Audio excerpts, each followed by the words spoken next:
If we suffer, we shall also reign with him. 2 Timothy 2, verse 12.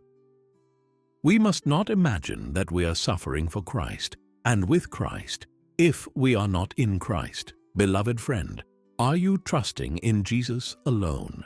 If not, whatever you may have to mourn about on earth, you are not suffering with Christ and have no hope of reigning with him in heaven.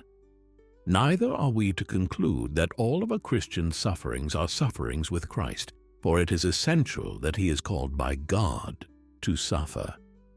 If we are rash and unwise, and we run into situations for which neither providence nor grace has fitted us, we ought to question whether we are sinning rather than communing with Jesus.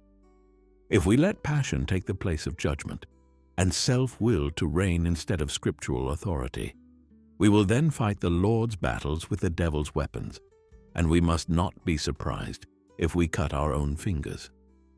Again, in troubles which come upon us as the result of sin, we must not think that we are suffering with Christ. When Miriam spoke evil of Moses and was then inflicted with leprosy, she was not suffering for God.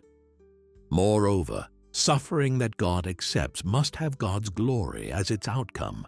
If I suffer that I may earn a name or win applause, I shall get no other reward than that of the Pharisee. It is essential also that love for Jesus and his elect be ever the motivation of all our endurance.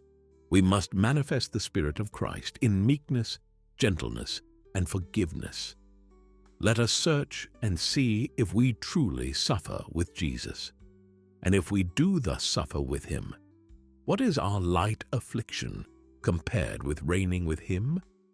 Oh, it is so blessed to be in the furnace with Christ, and such an honor to be ridiculed with him, that even if there were no future reward, we would still count ourselves happy in present honor.